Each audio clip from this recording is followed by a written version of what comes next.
நேயர்கள் கேட்டுக்கொண்டிருப்பது காலை கதம்பம். இது தமிழருவி வானொலி ஜெர்மனி. இன்றைய காலை கதம்பத்தில் அடுத்து வானொலிக்கு வருகிறது.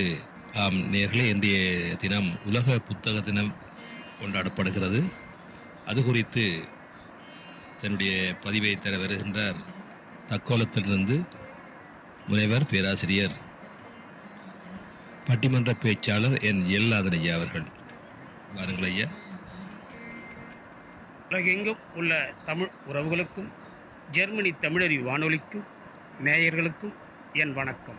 வணக்கம். படித்ததில் பிடித்தது என்பதை விட படித்ததில் நெகிழ வைத்தது என்றே சொல்லும் அளவிற்கு இருந்ததை உங்களோடு பகிர்ந்து கொள்கின்றேன்.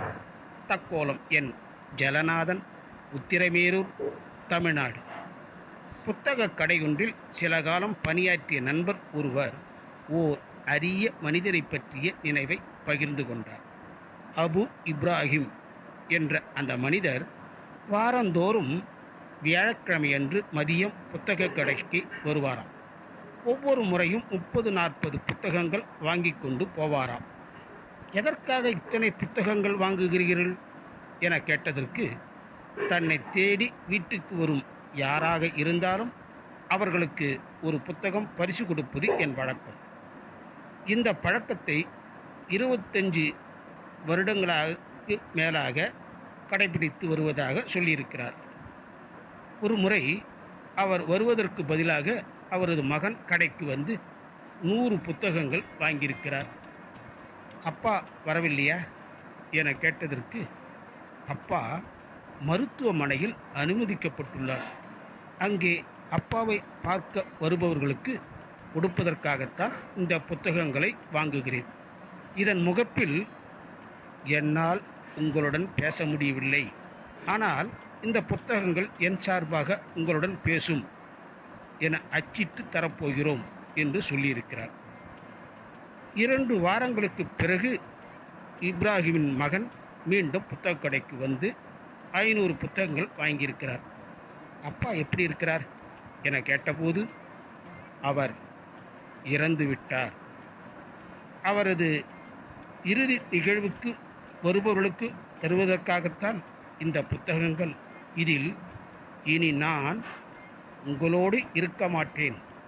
என் நினைவாக இந்த புத்தகம் உங்களிடம் இருக்கட்டும் என அச்சிட்டு தரப்போகிறோம்.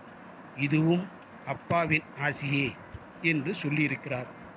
அதன்படியே இப்ராஹிம் இறுதி நிகழ்வில் கலந்து கொண்ட அத்தனை பேருக்கும் புத்தகங்களை தந்திருக்கிறார்கள்.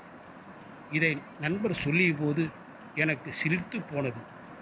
தன் வாழ்நாளிலும் அதற்கு பிறகும் புத்தகங்களை பரிமாறிக்கொண்ட அற்புதமான மனிதராக அவர் இருந்திருக்கிறாரே என வியந்து போனேன்.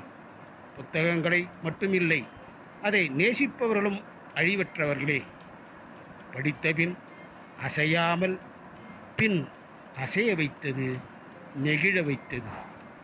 வாய்ப்பளித்த ஜெர்மனி தமிழறி வானொலிக்கு நன்றி, வணக்கம். தக்கோலம் என் ஜலநாதன், உத்திரமேரூர், தமிழ்நாடு, சங்கத்தமிழ் இலக்கிய பூங்கா. மிக்க நன்றிகள் ஐயா. இன்றைய தினம் புத்தக தினமாக இருக்கிறது, உலக புத்தக தினம்.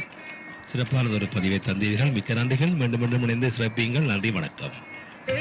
நேயர்கள் கேட்டுக்கொண்டிருப்பது காலை கதம்பம். இது தமிழருவி வானொலி ஜெர்மனி.